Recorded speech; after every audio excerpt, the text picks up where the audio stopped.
Ay tuloy-tuloy na po, minamahal, dadako na po tayo sa ating pag-aaral, pagkikinig ng banal na salita na ating pinamahalapay ni Jesus. At bilang pagbibigay galang po sa banal na salita na ating pinamahalapay noon, tayo muna po minamahal, panandali po tumayo. At narito po akin ay binibigay buong pagkakataon sa ating beloved ordained preacher, Boy Kaluya. Amen. Praise God.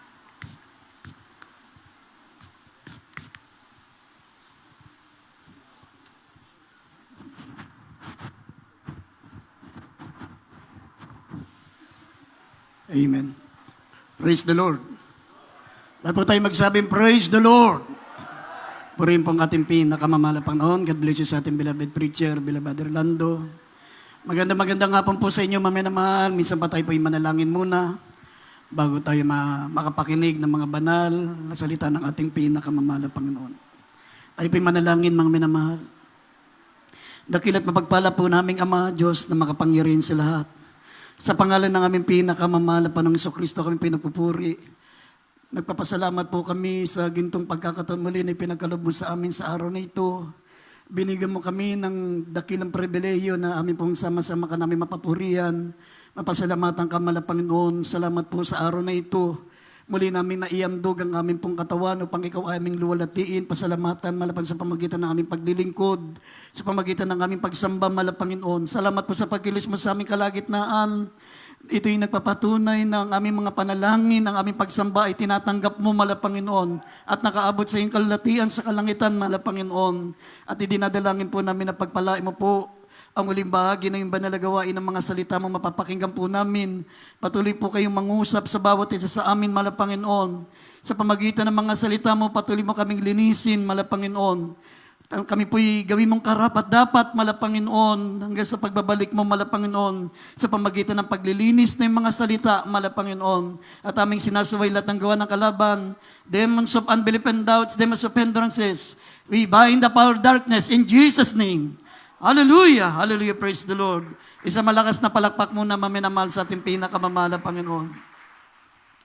Purihin pong ating pinakamamahal na Panginoon habang inihanda po natin ang ating pambungad na talata dito sa Oseas Kapitulo 12, talatang 6. Ako po ay nagpapaabot muna mga minamahal ng taus-pusong pagbati sa lahat ng mga minamahal na mga anak ng Diyos, sa lahat ng ating mga minamahal ng mga kapatiran, mga kapatid natin sa webcast, maminamahal na nanonood sa atin, Luzon, Visayas, Mindanao, maging sa labas ng ating bansa, mga kapatiran natin sa ibayong dagat, kumusta na po kayo at maligayang panonood po sa inyo. Nagpapabot din po akong dobling pagalang sa ating minamahal at ginagalang na Evangelista Wildo Estrada Almeda, the end-time prophet of our loving God, sa lahat ng mga beloved children, the Almeda family, at patuloy nating inaalala mga hindi malilimutang aral ng ating beloved Assistant Pastor Lina C. Almeda. At ang pinakamataas na pagsamba, pagpupuri, pagluwalhati ay para sa ating pinakamamahal na Panginoon. Amen. Praise the Lord. At nagpapaabot din po ko ng pagbati sa mga minamahal natin mga preachers, beloved choir members, instrumentalists, at sa lahat po ng mga kapatiran narito kasama po natin ngayon. Purihin po ang ating pinakamamahal na Panginoon at ating basahin ang ating pambungad na talata, Oseas 12, talatang 6. Dito po sa Oseas Kapitulo 12, talata po ay 6. Kaya't magbalik loob ka sa iyong Diyos, mag-ingat ka ng kaawaan at ng kahatulan, at hintayin mong lagi ang iyong Diyos. Amen. Amen. Amen. Maminamahal ang ating paksa ay pamamagatan po nating preparation. Preparation, paghahanda. Ang ibig sabihin ng preparation, maminamahal, ito po ay planning or anticipation. Ibig sabihin ng anticipation, to act of looking forward. Ibig sabihin na minamahal, yung pong ang tinitingnan natin ay yung mga darating na panahon. To act of looking forward, planning. Maminamahal, para sa mga tao, napakalaga po ng paghahanda. Lahat ng bagay, ito po ay pinaghahandaan. Amen. Ang pag-alis natin, maminamahal, pag may pupuntahan tayo, pinaghahandaan natin yan. Ang pag-aasawa, pinaghahandaan. Ang pagkakaroon ng anak, pinaghahandaan yan.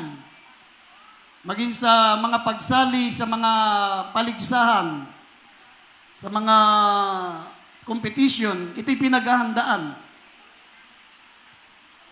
Marami tayong dapat paghandaan, maminamahal, pero bilang mga anak ng Diyos, mayroon tayong pinaka-importanteng dapat paghandaan na dapat bigyan natin ng pansin sa buhay natin. Amen. Ang tanong dito, maminamahal, in what ways our preparation is important?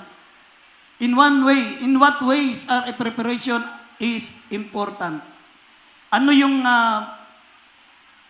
mga dapat po nating higit na pahalagahan sa paghahanda? Dito sa banal na kasulatan, maminamahal, sinabi ng banal na kasulatan, ang buhay natin dito, maminamahal, sabi, is like a journey. Ang buhay natin ay gaya po ng paglalakbay. Kaya nga, ang una po natin dapat paghandaan during the journey of life. Ang una po natin dapat paghandaan, maminamahal, ay ang buhay natin dito, maminamahal, yung pong paghahanda sa buhay natin dito, sa paglalakbay natin dito sa mundo. Amen? Kung mababasa niyo ang banal na kasulatan, maminamahal, sinabi ng Biblia sa unang Kronika 29, talatang 15. Sinabi ng talata, maminamahal, ang buhay ay gaya ng pakikipamayan. Gaya ito, maminamahal, ng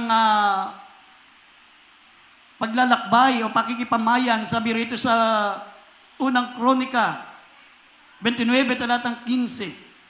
Kami ay taga-ibang lupa sa harap mo at nakikipamayan gaya ng lahat ng aming mga magulang sa buong kaarawan sa lupa gaya ng anino at hindi nagtatagal. Amen? Kaya nga, maminamahal, ang una po natin dapat paghandaan, unang-una, yung ating pong buhay. Kailan tayo babalik sa Diyos? Kailan tayo, mga minamahal, kukunin ng mahal na Panginoon? Kasi maraming mga tao, pinaghahandaan yung pagsilang, pero hindi nila pinaghahandaan ang kamatayan. Nakapokus sila dito sa mundo. Nakapokus sila, mga minamahal, dito sa pagsusumakit sa sanlibutan. Na hindi natin alam, mga minamahal, na sinabi ng Biblia, ang buhay dito ay gaya lamang po ng singaw. Sabi ng Biblia, for what is your life? It is like a vapor that appeareth for a little time and then vanisheth away. Ano ang buhay mo? Sabi ng Biblia. Ang buhay natin ay gaya lang ng usok. Gaya lang ng singaw. Nakita niyo ang usok, maminamahal. Mamaya, para lang dumaan sa harap mo, pagtingin mo, maminamahal, sundan mo ng tingin ng usok, mamaya ay napaparam. Ito'y nawawala. Kaya sabi rito sa James chapter 4 verse 13 up to 15, maminamahal, mahalagang paghandaan po natin ang buhay natin yun sa kabilang buhay. Kasi pag tayo po'y kinuha ng ating pinakamamahal na Panginoon, tandaan po natin, pag hindi tayo nakahanda, pag hindi tayo, mga minamahal, naglingkod sa Diyos, wala nang pinakamangmang na tao na nabuhay sa mundo, maminamahal, kundi ang mga taong hindi nakahanda nung siya'y namatay. Kasi pagdating sa kabilang buhay, maminamahal, kung makikita nyo ang senaryo doon sa impyerno, maminamahal, ang mga kaluluwa na nandoon sa impyerno, humingi sila ng isang minuto, makabalik sa mundo para makahingi ng tawad sa Diyos, para hindi na sila mapahirapan doon sa impyerno. Pero ang mga tao dito sa mundo, nagsasayang ng oras. Inuubos ang oras sa mga walang kabuluhan. Inuubos ang oras, maminamahal, pagsusumakit sa sanlibutan. Inuubos ang mundo, inuubos ang oras nila dito sa mga bagay dito sa lupa na sinabi ng banal na kasulatan, ang buhay mo dito ay gaya lang ng singaw. Kaya sabi dito, kung mababasa nyo ang James, sa mga taong nagpaplano, bukas pupunta kami dito, bukas magninegosyo kami roon. Kami titira doon ng ilang panahon. Kami mangangalakad at kami tutubo. Pero sinabi ng mahal na Panginoon, huwag mong sabihin yan, sapagkat ang buhay mo'y gaya lang ng singaw. Na sa sandaling panahon ay nakikita at ito'y napaparam. Basahin natin James, chapter 4, verse 13 up to 15. Dito po sa Santiago, chapter 4, verse 13 up to 15. Magsiparito kayo ngayon. Kayong nagsabagsabi, ngayon o bukas ay magsisiparoon kami sa gayong bayan. At titira kami doon ng 1 taon at mangangalakal at magtutubo. Kayo nga'y hindi nakakaalam na mangyayari bukas. Ano ang inyong buhay? Kayo nga'y isang sigaw na sandaling panahon ay lumilitaw at pagdakay napapawi. Sapagkat ang dapat ninyong sabihin ay kung loobin ng Panginoon ay mga bubuhay kami at gagawin namin ito o yaon. Amen. Amen. Amen.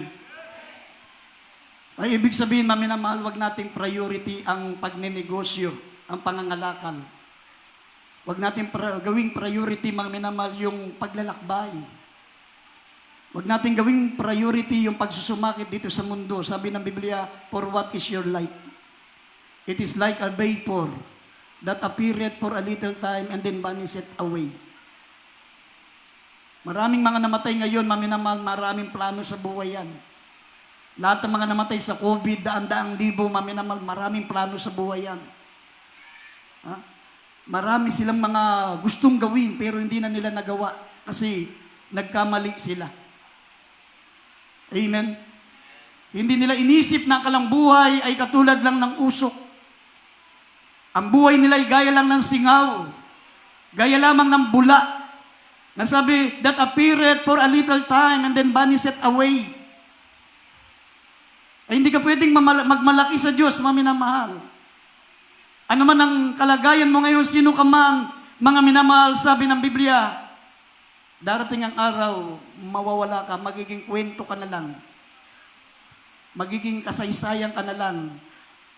Pag-uusapan ka na lang, pero hindi ka na nila makikita. Kasi para tayong usok. Kaya ang dapat po natin pagandaan, maminamahal, ay ang buhay natin sa kabilang buhay. Amen? The journey, sabi rito, the journey of life. Dahil ang buhay dito, pag naglalakbay tayo, ang destinasyon natin ay langit o impyerno. Itong mundo natin ay lugar, maminamahal, na kung saan pinipili natin, kung saan mo gustong pumunta. Naglalakbay ka dito, maminamahal, sa mundo, habang nandito ka sa mundo, naglalakbay ka. May dalawang daan, may dalawang sanga. Langit o impyerno. Dito, habang nandito ka sa mundo, walang iniwan dun sa taong pagdating niya dun sa isang kanto, ay nakakita siya ng dalawang kalsada. Ang isa papuntang impyerno, ang isa ay papuntang langit. Dito mo pipiliin kung saan mo gugulin ang walang hanggang buhay mo. Kung gusto mo ng impyerno, dumiko ka sa kaliwa. Kung gusto mo ng langit, lumiko ka sa kanan. Sundan mo ang utos ng Diyos. Paglingkuran mo siya, ibigin mo siya. Sumunod ka sa kanyang palatuntunan sapagkat sabi ng Biblia, sapagkat ito'y isa ikabubuti mo. Amen? Kaya maminamahal, maraming mga tao nag-aaksaya ng oras dito sa mundo. Ginugugol ang oras nila sa mga walang kwentang bagay. Sinasayang ang oras. Samantalang ang mga nasa impyerno ngayon, humingi ng ilang minuto. Humingi ng 1 minuto, makabalik sa mundo para makahingi sila ng tawad sa Diyos para hindi na sila makabalik sa impyerno. Kasi pag nandun ka na sa impyerno, ang impyerno po ay place of no return. Place of no return. Hindi ka na makabalik. Hindi ka na muling bibigyan ng Diyos ng chance para ikaw po'y bumalik sa mundo at makapagsisi upang ikaw ay maligtas at makapiling ang Diyos sa langit. Kaya gaano ka kaikli lang ang buhay natin, mga minamahal. Ito nga pandemic eh. Ito nga pandemic, ang dami natin kilalang mga dati napapanood natin sa television, ngayon alam natin patay na. Dati nakakasalamuhan, nakakausap natin, ngayon ay patay na. Dati kakwentuhan natin, katabi natin sa upuan, ngayon patay na. Ganun kabilis. Ganun kadali ang buhay ng tao, mga minamahal. Pero habang nandito tayo sa mundo, marami tayong sinasayang na oras. Marami tayong sinasayang na sandali. Minsan nasa gawain na tayo, mga minamahal. Ayaw pa natin bigyan ng higit na importansya ang gawain. Marami mga mananampalataya, ayan, palakad-lakad lang, nandun sa kantin, nagkakainang, nagkukwentuhan sa labas, na ito na nga ang pagkakataon, ito na yung pinaka-importanting bagay sa buhay nila, yung mapaglingkuran mo ang ating malapangnoon, sinasayang pa nila. Para lang silang naglalagay ng mabuting bagay sa butas na lalagyan. Para lang silang naglalagay ng importanteng bagay sa butas na lalagyan. Importante ang bawat oras, bawat segundo, bawat minuto mo sa gawain ng Diyos, pero sinasayang pa natin. Ang dami nating panahon sa mga bagay na walang kabuluhan. Yung iba, minsan lang dadalo, matutulog pa, gagawin lang, ginawa pang hotel ang sambahan. Dito, pupunta lang dito para matulog. Sinayang mo yung oras mo. Sinayang mo yung pribilehiyo mo na maipakita mo sa mahal na Panginoon ang iyong pagmamahal, ang iyong pag-ibig. Dapat wala kang sinasayang na oras, dapat wala kang sinasayang na minuto para paglingkuran ng ating mahal na Panginoon. Sapagkat ito po, mga minamahal, ang lugar na kung saan nakamasid ang Diyos. Sabi, ang mata ng Diyos ay nasa matuwid. Tinitignan niya lahat ng ating ginagawa na kalugod-dugod sa Kanya. Ang mata ng Diyos wala doon sa mga taong nasa sanlibutan, na ngayon nasa inuman, nasa pasyalan, nasa mall. Hindi doon nakatingin ng Diyos. Ang mata ng Diyos, sabi ng Biblia, nasa mga matuwid. Nasa atin ngayon. Gusto mong makita ng mahal na Panginoon na minsan ka lang dumalo, naghihilig ka pa. Nakakaya naman. Amen? Sabi ng banal na kasulatan, for what is your life? It is like a vapor that appeareth for a little time and then vanisheth away.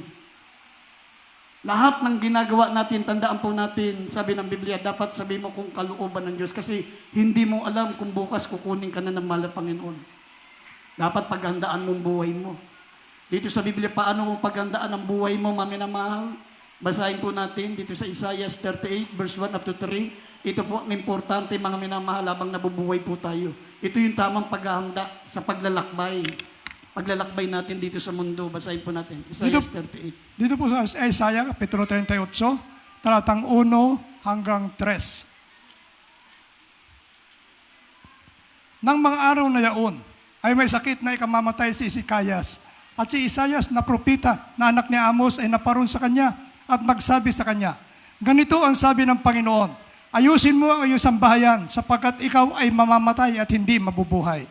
Na magkagayoy pinihit ni Ezekias ang kanyang muka sa isang panig at nanalangin sa Panginoon at nagsabi, idinadalangin ko sa iyo, O Panginoon, na iyong alalahanin kung paano ako'y lumakad sa harap mo sa katotohanan at may dalisay na puso at gumawa ng mabuti sa iyong paningin. At si Ezekias ay umiyak ng di kawasa. Amen. Amen. Amen. Ito po ang tunay na paghahanda, maminamahal. Sabi, during the journey of life, habang tayo naglalakbay sa mundong ito po ang paghahanda, sabi ng banal na kasulatan, maminamahal, ayusin mo ang iyong sambayan. Amen. Dapat maayos ang pamilya mo, maminamahal. Kasi hindi ka karapat-dapat sa langit kapag ang pamilya mo, hindi mo kayang ayusin ang kanilang paglilingkod sa Diyos. Dapat ikaw ang unang magturo na sila'y makinig ng salita ng Diyos. Ikaw ang unang magturo na matakot sila sa mahal na Panginoon. Pahalagahan, higit sa lahat, ang paglilingkod sa Diyos. Kasi hindi natin alam, pag tayo kinuha ng mahal na Panginoon, maminamahal, iniwan mo ang pamilya mo na pariwara. Hindi nagpapalaga sa paglilingkod sa Diyos. Sino pa ang magtuturo sa kanila? Sino pa ang aalalay sa kanila? Sino pa ang magbibigay ng mga paalala upang pahalagaan nila ang paglilingkod sa Diyos? Sabi ni Isaias, mamamatay ka na. Sabi kay Hezekiah, ayusin mo ang pamilya mo. Ayusin mo ang iyong sambayan mo. Kailangan, habang nabubuhay tayo, kapiling natin ang ating mahal sa buhay, magkaroon ka ng magandang relasyon sa iyong pamilya, sa iyong anak, sa iyong magulang. Amen? Ang mga anak matutong gumalang sa kalamang magulang. Dahil kapag nilapastangan mo ang magulang mo, wala kang respeto.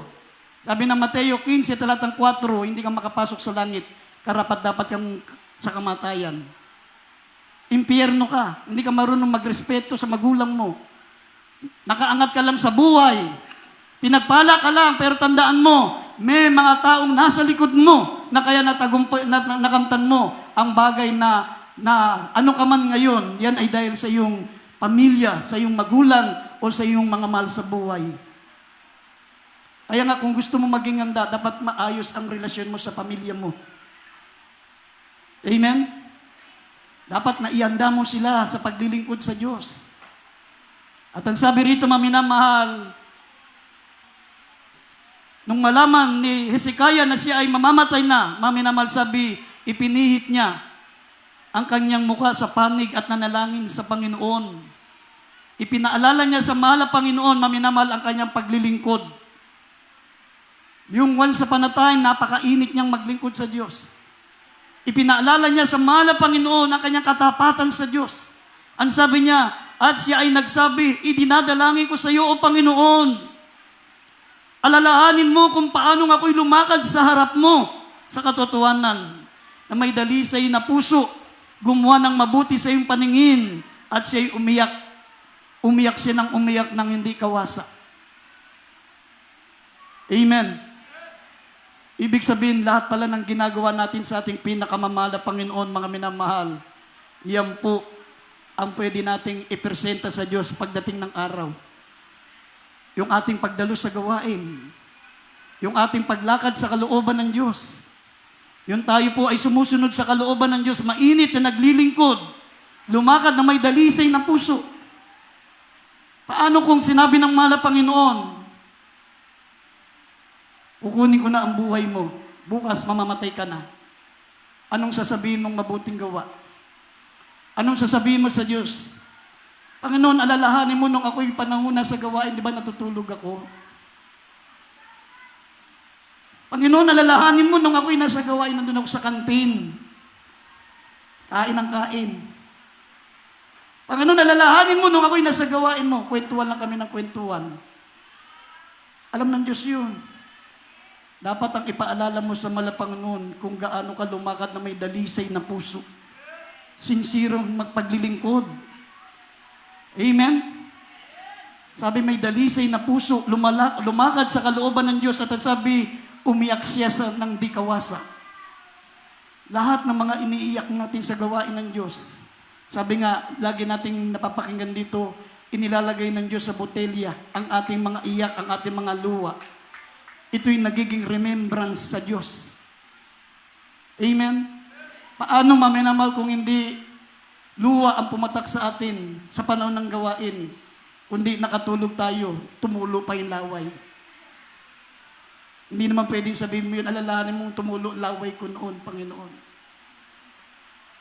Ang dapat mong ipaalala sa Diyos, yung dumalakad kang may dalisay na puso, umiiyak sa pagpupuri sa mahal na Panginoon, nakataas ang kamay, nararamdaman ang banal na Espiritu ng ating mahal na Panginoon. Sa panahon na ikaw ay nangangailangan sa Diyos, sa panahon na kailangan mo, mga minamahal, ng tulong ng Diyos, pwede mong ipaalala sa Kanya yan. Kahit naaalala niya yan, kahit alam niya yan, mga minamahal, pero pag binabanggit mo sa Kanya, mahal na Panginoon, alalahanin mo kung paano ko'y lumakad na may matuwid na puso sa iyong harapan, na may dalisay na puso na sumusunod sa iyong banal na kalooban, at umiiyak ka habang sinasabi mo yan. Tandaan mo, maminamahal, lumalambot ang puso ng Diyos. At dito sa banal na kasulatan, maminamahal, kung babasahin natin ang tuloy-tuloy, dahil sa nalugod ang Diyos kay Hezekiah, imbis na mamamatay na siya, pinaghahanda na siya, mamamatay na siya, may taning ng buhay niya. Dinagdagan pa ng 15 years na mahal na Panginoon ng buhay niya. Kasi ganun pala ang mala Panginoon, mga minamahal. Kahit na kung tutuusin, yung ginagawa natin pagsamba, yung ginagawa natin pagpupuri, yung nararamdaman natin ang presensya ng Diyos habang tayo po'y umaawit, napupuspos ng banal na Espiritu. Kung tutuusin, mga minamahal, yan ay obligasyon natin, tungkulin natin. Pero kapag pinapaalala natin sa mahal na Panginoon yan, mga minamahal, ito'y nagiging kalugod-lugod sa Kanya, mga minamahal ko. Amen? Kaya nga, alalahanin natin, sabi ng Biblia, mga minamahal, ang tunay na paglalakbay, ang tunay na paghahanda sa paglalakbay sa buhay na ito, yung ginagawa nating paglilingkod sa Diyos. Yung ginagawa nating kainitan at katapatan sa paglilingkod sa Diyos. Inaalala ng mahal na Panginoon yan. Yan po ang dapat nating paghandaan. Una-una, sabi ng banal na kasulatan, the journey of life. Paglalakbay natin sa mundo. Ang sabi pangalawa, yung spiritual service. Yung ating pagsamba. Dito sa Exodus chapter 19 verse 10 up to 11, maminamal ang mga Kristiyano noon, 3 days pa lang, naghahanda na silang dumalo. Naglalaban na sila, nagpaplansya na sila. Kung ano ang mga dapat dadalhin, 3 days before service, naghahanda na sila. Ganun sila ka-excited.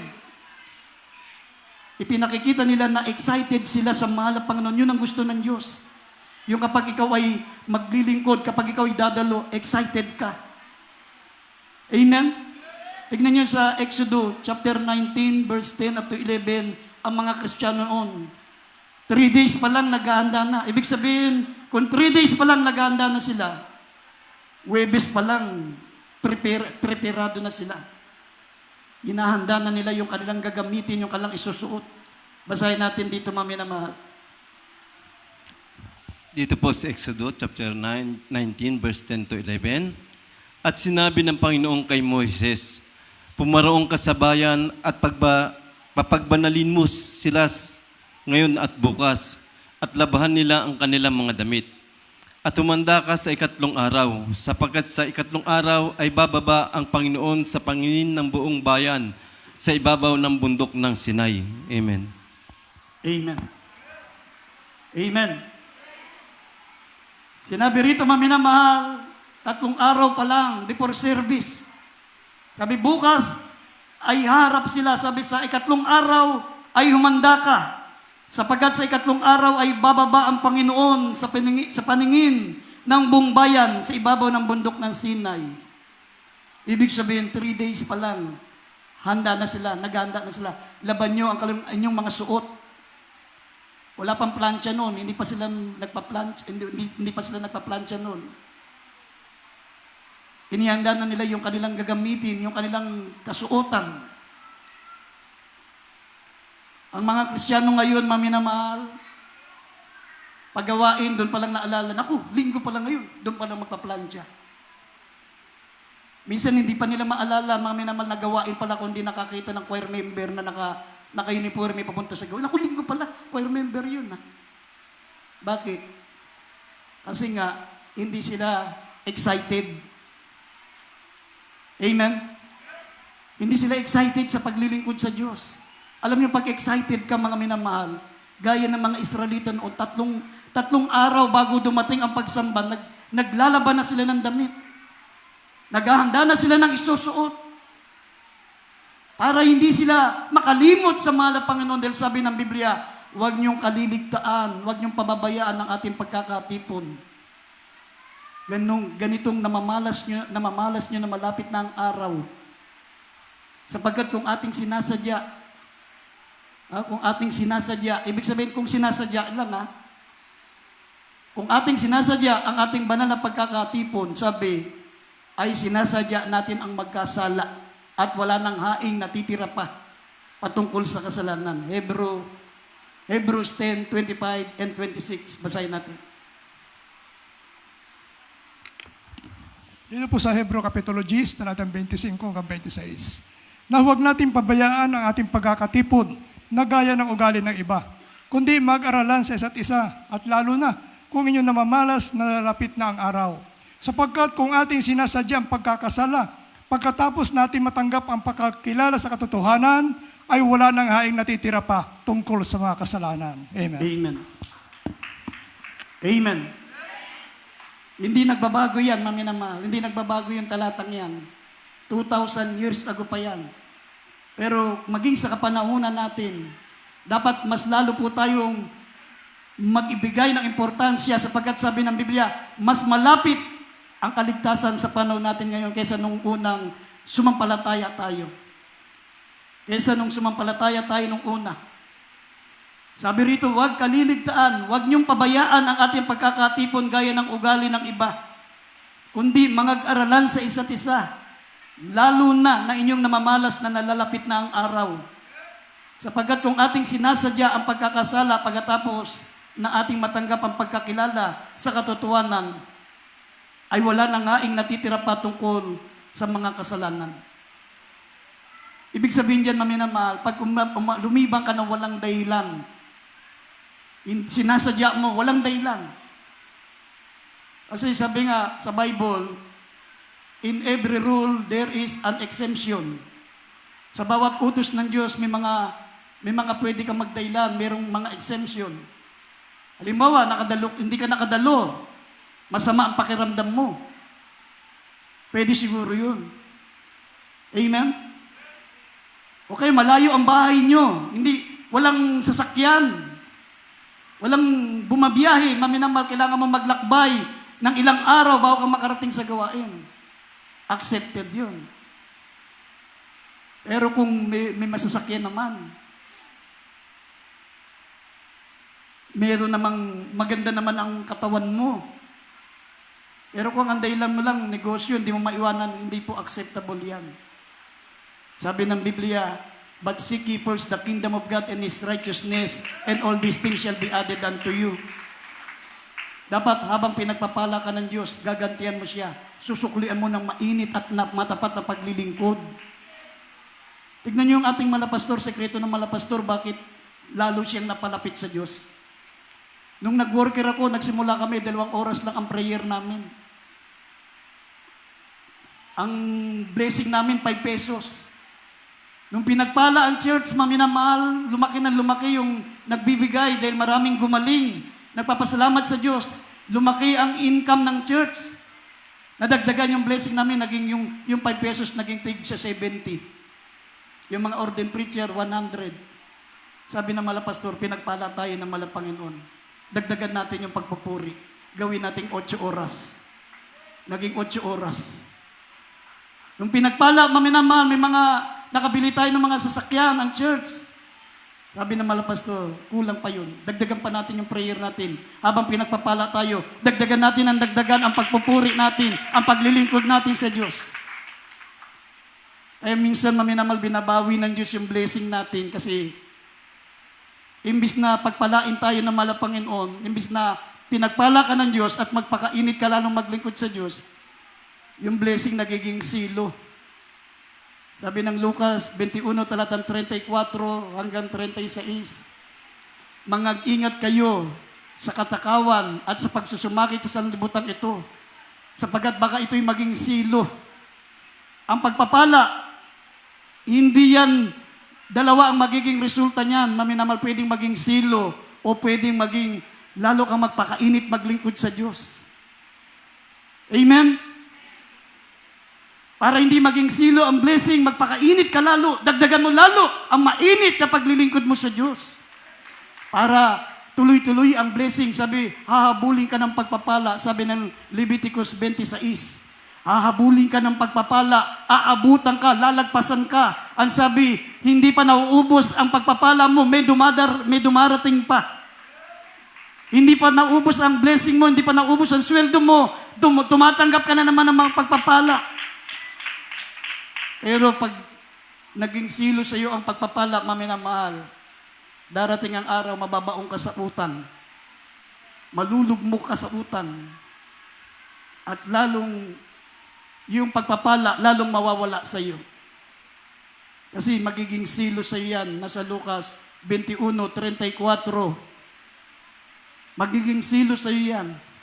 Pero kung tuloy-tuloy ang pagpapala mo, habang pinagpapala ka ng mahal na Panginoon, aabutan ka ng pagpapala habang sumusunod ka, sabi, tuloy-tuloy din ang blessing. Parang daloy ng tubig, kahit takpan mo, hindi yan mapipigilan. Talagang dadaloy at dadaloy yan. Hahanap yan ng malalabasan.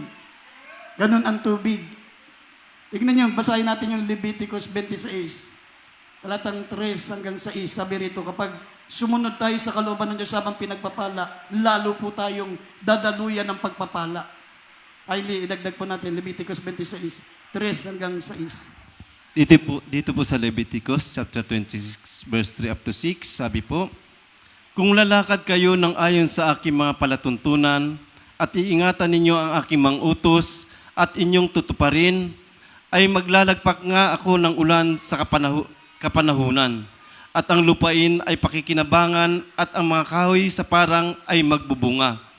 At ang inyong mga pag-iik ay aabot hanggang sa pag-aani ng mga ubas. At mga pag-ani ng ubas ay aabot sa paghasik. At kakanin ninyo ang inyong pagkain na sagana. At tatahang kayong tiwasay sa inyong lupain. At magbibigay ako ng kapayapaan sa lupain. At mahihiga kayo at walang katatakutan kayo.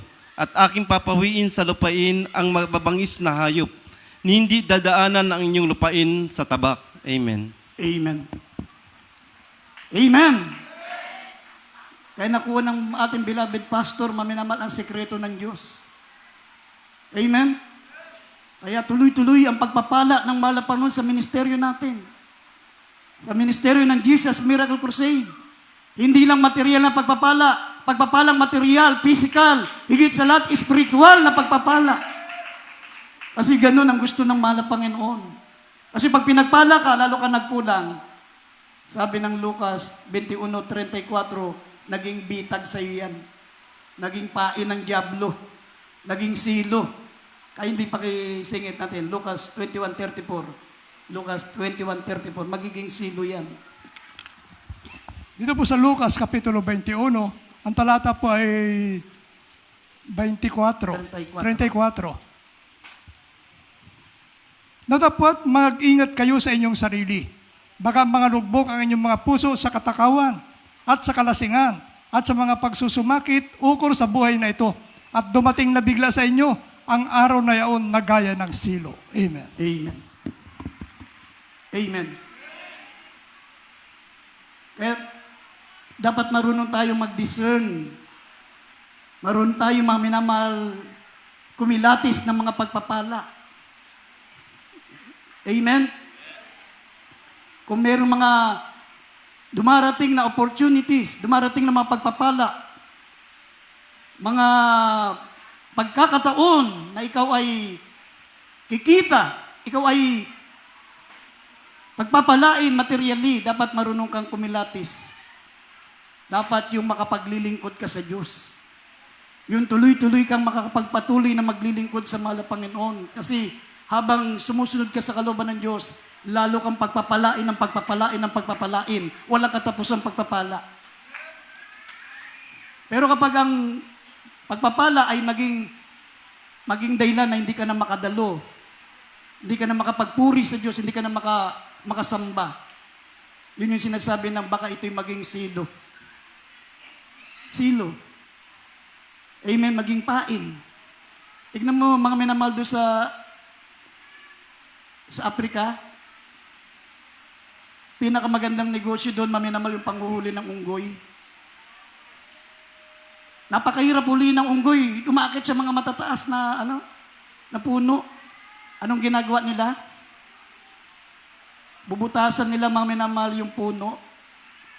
Tapos lalagyan nila ng pagkain sa loob, ganito kalit ng butas. Yung kasyang-kasya lang yung kamao ng unggoy. Alam naman nila kung gaano kalit yung kamao ng unggoy. Susuksukan nila ng pagkain. Pag nakita ng unggoy na may pagkain, kukunin nila yung pagkain dun sa puno na binutas nila. Pag ginawakan na nila yon, hindi na nila maalis yung kamay. Bakit? Kasi nakatikom na. Ayaw na nilang bitawan yung pagkain na inilagay ng mga hunters. Hindi na mahugot ng unggoy yung kamay niya kasi niya ayaw niyang bitawan. Hindi niya alam, nilagay doon yung pagkain para siya ay hindi para pakainin, para siya ay siluhin, para maging pain. Parang isda, lalagay ng pagkain yung bingwit para manghuli ng isda, ganun din yung unggoy, nilagay ng pagkain, yung butas para mahuli siya. Hindi bibitawan ng unggoy yun. Ang unggoy, pag nakahawak ng pagkain yan, hindi niya bibitawan yan. Kaya nahuhuli sila ng buhay. Napakagandang negosyo yun. Paborito ng mga Chinese na pagkain, yung unggoy. Kaya nahuli sila. Ibig sabihin, sa ating mga Kristiyano, kapag ang pagpapala, magiging dahilan na mawala ka sa Diyos, hindi yan blessing. Yan ay pain. Bitag. Amen? Bingwit. Pero kung sumusunod ka sa kalooban ng Diyos, habang pinagpapala ka, lalo ka nagpapakainit, lalo ka nagiging matapat, matuwa ka, magala ka, pagpapala sa Diyos yan, at pagpapalain ka pa ng pagpapalain. Kasi karapat dapat kang pagpalain. Amen? Kaya yun ang dapat po nating pagandaan, maminamal, ang paglilingkod sa mahal na Panginoon. Yan po, mga minamal, ang pinaka-importante sa lahat. Sapagat sabi dito sa banal na kasulatan, darating ang ating mahal na Panginoon sa hindi natin inaasahan at hindi natin iniisip. Amen? Kung kailang abala ka sa trabaho, abala ka sa negosyo, habang ikaw ay nakapokus sa material, hindi mo alam biglang darating ang mahal na Panginoon. Pag hindi ka nakahanda, sabi ng Biblia, isasama ang bahagi mo sa mga mapagpaimbabaw, sabi ng Mateo 24, talatang 51, at doon magtatangis ang iyong ngipin. Basahin natin ang Mateo 24, talatang 44, talatang ng 51. Dito po sa Mateo chapter 24, verse 44 and 51, sabi po, kaya nga kayo magsianda naman, sapagkat paririto ang anak ng tao sa oras na hindi nyo iniisip. 51, at siya'y babaakin at isasama sa kanyang bahagi sa mapapagpaimbabaw. Doon na nga ang pagtangis at pangangalit ng mga ngipin. Amen. Amen. Amen. Kapag hindi ka nakahanda, maminamahal, sabi ng Biblia, isasama ang iyong bahagi sa mga mapagpaimbabaw. Amen. At doon, sabi, ang pagtangis at pagngangalit ng mga ngipin, ibig sabihin, maiwan ka sa rapture. Amen. Darating ang mahal na Panginoon sa oras na hindi natin inaasahan, hindi natin iniisip. Ang Panginoon, sabi, ang pagbabalik ng mahal na Panginoon gaya ng pagparito ng magnanakaw without notice. Walang magnanakaw na sasabihin niya, oy, magnanakaw ako sa inyo bukas, buksan mo yung pinto. Dumarating ang magnanakaw, yung hindi natin inaasahan. Hindi natin iniisip. Kasi ang magnanakaw, may surveillance yan. Bago ka pag nakawan niya, nagsusurveillance yan. Minamatyagan muna yung bahay niyo, kailan ka wala. Kailan ka hindi nakahanda. Kailan hindi mo iniisip na pag nanakawan ka, ganun din ang Diyos. Titignan niya kung paano mo bibigyan ng importansya ang paglilingkod sa Kanya. Kaya sabi, humanda kayo palagi. Sabi ng Oseas 12:6, kaya kayo'y manumbalik sa Diyos, manumbalik sa mahal na Panginoon. Magsipaganda kayo palagi sa pagparito ng ating mahal na Panginoon. Amen. Ang sabi rito sa ating pagsama, preparation is a part of wholehearted obedience. Ang paghahanda, maminamahal, ito po ay bahagi ng ating tinatawag na buong pusong paglilingkod, buong pusong pagsunod. Pag hindi ka naghahanda, ibig sabihin, hindi buo ang paglilingkod mo sa Diyos. Ang paglilingkod mo sa Diyos, half-half. Hindi ka tatanggapin ng Diyos. Ang tawag ng Diyos, maminamahal, tawag ng mahal na Panginoon sa mga naglilingkod ng half-hearted heart. Sabi ng James chapter 4, verse 8, makasalanan. Mangaglinis kayo ng inyong kamay, kayong mga makasalanan. Maggugas kayo ng inyong mga kasalanan, kayong mga dalawang pag-iisip, dalawa ang puso. Half-hearted. Yung naglilingkod na torn between two lovers. Naglilingkod sa Diyos, at the same time, umiibig sa material. Galit ang Diyos yun, ayaw niya yun, maminamahal. Ang paghahanda, preparation is a part of wholehearted obedience. Pag mahal na mahal mo, umala Panginoon, mga minamahal, hindi nawawala ang excitement mo sa paglilingkod. Webes pa lang, naghahanda ka na para sa gawain ng Biyernes. Sabado pa lang, naghahanda ka na para sa gawain ng Linggo. Amen? Ay, yung mga ibang Kristiyano kasi hindi pinaghahandaan. Kasi hati yung puso niya. Hindi niya alam, ang tagal niya na palang hindi dumadalo. Ang tagal niya na palang nakalimot sa Diyos. Ang tagal niya na palang nakaliban. Hindi niya alam kasi wala yung excitement. Nawala yung excitement sa paglilingkod sa Diyos. Pero kapag yung excited ka sa paglilingkod sa Diyos, lagi ka nag-aanda, yung mamis mo ang isang gawain, talagang parang luging-lugi ka. Naranasan niyo yun? Yung isang beses hindi ka nakadalo, talagang hindi ka mapakali, talagang parang may kulang sa'yo. Nagsisisi ka, bakit hindi ka nakadalo? Hindi kumpleto ang buhay mo. Yun yung mga Kristiyanong wholehearted. Amen? Pero yung mga taong half-hearted, baliwala sa kanila. Hindi nila pinaghahandaan ng pagdalo. Maalala lang yan dumalo pag makakita ng choir member na kayo, uy, linggo nga pala ngayon, may choir, nakita ko naglalakad sa kundi pa nakita sa bintana. Hindi niya naalala na linggo pala ngayon. Hindi niya naalala na mayroong pananambahan. Kasi hindi siya preparado. Amen? Ang sabi ng Biblia, maminamahal, James chapter 4 verse 8, bahagi, sabi, preparation is a part of wholehearted obedience. Yung hindi ka naghahanda, ay sinasabi ng puso mo na ikaw ay half-hearted. Sabi rito sa James 4 verse 8. Basahin natin. Santiago Kapitulo 4, talatang 8. Magsilapit kayo sa Diyos at siya'y lalapit sa inyo. Mangaglinis kayo ng inyong mga kamay, kayong mga makasalanan, at dilisayin ninyo ang inyong mga puso, kayong mga may dalawang akala. Amen. Amen. Kayong may dalawang akala, kayong double-hearted, kayong dalawang ang puso, double-minded. Para kang salawahan. Torn between two lovers. Habang nakahawak ang isang kamay sa mahal na Panginoon, ang isang kamay nakahawak sa sanlibutan. Hindi malulugod ang ating pinakamamahal na Panginoon. Amen? Tignan nyo, maminamahal, ang mga wholehearted Christian. Si Abraham, tinawag ng Diyos, maminamahal, kinausap, sabi ng Genesis, chapter 22, verse 1 up to 3.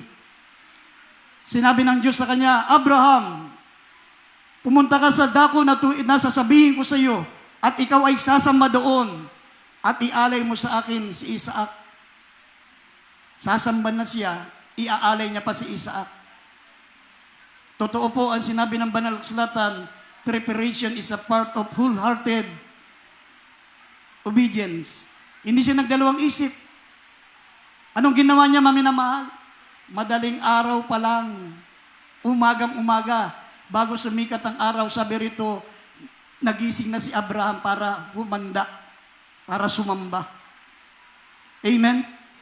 Yung mga ibang Kristiyano, tirik na yung araw, tsaka naalalang may pananambahan. Mataas na ang sikat ng araw. Kami, maminamahal, hindi namin pinagmamalaki yung sarili namin sa inyo. Tinuruan tayo ng ating mga pastor na kapag araw ng pananambahan, magising kayo na maaga para magpuri sa mahal na Panginoon.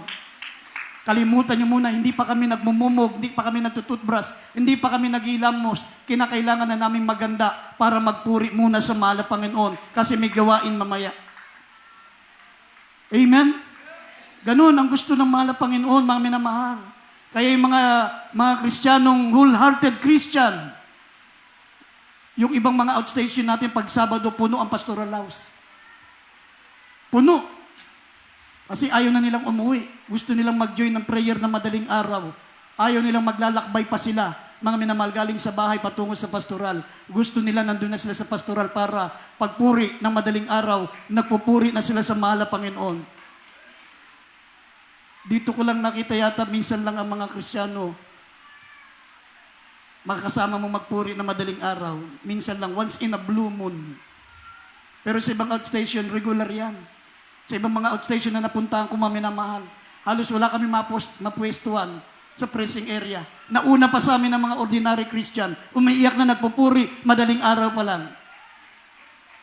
Amen?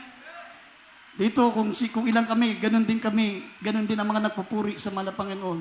Mayroong nga nag-i-stay dito, ayaw naman magpuri. Yung iba ayaw magpuri, ayaw sayangin yung pagkakataon na nasa bahay ka ng Diyos. Pag nasa bahay ka ng Diyos, tatandaan ng Diyos lahat yan. At pag tinutupad mo ang utos ng malapan, sabi ng Genesis 28, verse 15, sabi, hindi kita iiwanan, hindi kita pababayaan hanggang matupad ko ang lahat ng mga ipinangako ko sa iyo. Kapag ikaw ay sumunod sa kalooban ng Diyos, habang nandito ka, pinahalagaan mo, para kang nagdedeposito sa bangko. Para kang nagdedeposito. Sabi, iingatan kita, saan ka man pumaroon. Magkaroon ka man ng ibang kapalaran, dalhin ka ng Diyos sa ibang lugar o dalhin ka ng Diyos sa ibang mga profesyon, iingatan ka niya, sasamahan ka niya, at hindi ka iiwan ng mahal na Panginoon hanggang hindi niya nagagawa ang pangako niya sa iyo. Yung pagpapalain ka material, physical, higit sa lahat, spiritual na pagpapala. Kaya gawin yung deposito yan. Kayong mga nag-i-stay sa pastoral, magiging magandang kapalaran niyo yan. Saan man kayo pumaroon, ano man ang inyong marating, hindi kayo iiwan ng mahal na Panginoon. Hindi niya kayo pababayaan hanggang hindi niya matupad ang mga sinalita niya na pangako na pagpapalain ka niya. Tignan niyo, basahin natin Genesis 22 verse 1 up to 3. Tignan niyo kung paano naganda si Abraham. Madaling araw pa lang, gising na. Genesis 22, hindi. Genesis 22, 1 up to 3. Dito po sa Genesis chapter 22 verse 1 up to 3. At nangyari pagkatapos ng mga bagay na ito, na sinubok ng Diyos si Abraham. At sa kanya sinabi, Abraham, at sinabi niya, narito ako. At kanyang sinabi, kunin mo ngayon ang iyong anak, ang iyong bugtong na anak na si Isaac, na iyong minamahal at pumurong ka sa lupain ng Moria. At ihain mo siya roon, handog na susunugin sa ibabaw ng isa sa mga bundok na aking sasabihin sa iyo. At si Abraham ay bumangong maaga at inihanda ang kanyang asno at ipinagsama ang dalawa sa kanyang mga alila at si Isaac na kanyang anak at nagsibak ng kahoy para sa haing susunugin at bumangon at naparoon sa dakong sinabi sa kanya ng Diyos. Amen. Amen. Amen. Bumangon siya ng maaga. Pasikat pa lang ang araw. Mga madaling araw pa lang yun. Maagang maaga kasi alam niya pag inabot siya ng sikat ng araw, nakasabay niyang magising si Sarah. Hahadlangan siya. Amen? Hahadlangan siya. Sabi, saan mo dadalhin yung anak ko? Maraming mga mangyaring hindi ka nais-nais pag inabot pa siya ng umaga. At tulad ng mga ibang Kristiyanong hindi naganda sa pagpunta sa gawain. Pag ikaw inabot na ng tanghaling tapat, sabi mo, naku, wala na yata akong aabutan. Magbabago na isip mo, hindi na ako dadalo. Hindi ko na naabutan yung joyful song. Hindi ko na naabutan yung solemn song, hindi na ako dadalo. Babawi na lang ako bukas. O sa susunod na gawain. Sunod na gawain, ganun na naman. Ganun at ganun hanggang hindi mo na namalayan, ang tagal mo nang hindi nakasamba. Amen? Pero kung madaling araw pa lang, mga minamahal, babangon ka na. Sabik ka na sa pagdalo sa gawain ng mahal na Panginoon. Mga minamahal, walang makakahadlang sa iyo. Kasi sabi ng banal kasulatan, preparation is a part of wholehearted obedience. Diyan na mo pinakikita sa mahal na Panginoon na ang pagsunod mo ay buong buo, buong puso, buong lakas, buong kaluluwa at buong pag-iisip. Ganun ang paglilingkod na gusto ng Diyos, hindi kalahati. Amen? Anong pagpapala, maminamahal, kapag naghahanda ka sa paglilingkod sa Diyos? Basahin natin ang huling talata. Dito sa Genesis 22, verse 17 and 18. Ito yung pagpapala, maminamahal, kay Abraham nung siya'y sumunod sa sinabi ng Diyos sa paghanda sa paglilingkod sa mahal na Panginoon. Dito po sa Genesis 22, talatang 17 hanggang 18. Na sa pagpapala ay pagpapalain kita, at sa pagpaparami ay pararamihin ko ang iyong binhi na gaya ng mga bituin sa langit at gaya ng mga buhangin sa baybayin ng dagat at kakamtin ng iyong binhi ang pinto ang bayan ng kanyang mga kaaway. At pagpapalain sa iyong binhi ang lahat ng bonsa sa lupa sapagkat sinunod mo ang aking tinig. Amen. Amen. Palakpakan natin ang ating pinakamamahal na Panginoon. Si Abraham ang pinagpala sa lahat ng pinagpala ng mga nakakilala sa Diyos. Amen. Sa atin, maminamahal, anong pagpapala ang naghihintay sa atin kapag tayo po ay naghahanda sa paglilingkod sa Diyos, naghahanda sa pagbabalik ng mahal na Panginoon. Sabi rito dito sa huling talata dito sa Mateo 24:45 hanggang 47, ito naman ang ibibigay sa atin, tayong mga naghahanda sa paglilingkod sa Diyos. Mateo 24. Dito po sa Mateo Kapitulo 24, talatang 45 hanggang 47. Sino nga bagang alipin tapat at matalino na pinagkatiwalaan ng kanyang Panginoon sa kanyang sambahayan upang sila'y bigyan ng pagkain sa kapanahunan? Mapalad, yaong alipin kung dumating ang kanyang Panginoon ay maratnan siyang gayon ang kanyang ginagawa. Katotohanang sinasabi ko sa inyo na sa kanya ipagkakatiwala ang lahat niyang pag-aari. Amen. Amen. Palakpakan natin ang ating pinakamamahal na Panginoon. Mapalad ang alipin na gayon ang ginagawa. Ha? Anong ginagawa? Yung nagbahanda sa pagdalo sa gawain. Naghahanda sa pagbabalik ng mahal na Panginoon.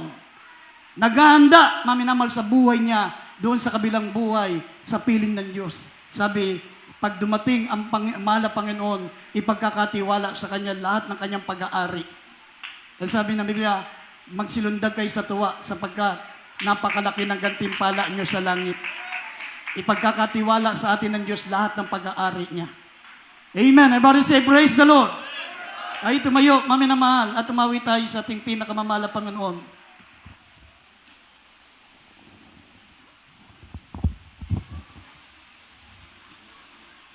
Awitin natin, maminamahal, ang awiting Are You Ready Now?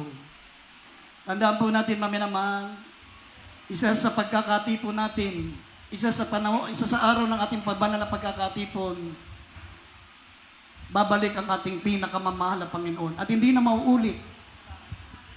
Once na bumalik ang ating mahal na Panginoon, hindi na po ito mauulit. Wala pong second trip, walang third trip, at walang fourth trip. Ito po'y first trip lang, maminamahal. Kaya nga, sabi magsipaganda nga kayo. Darating ang Diyos, darating ang mahal na Panginoon sa panahong hindi natin iniisip at hindi natin inaasahan. At tayong maganda, awitin natin.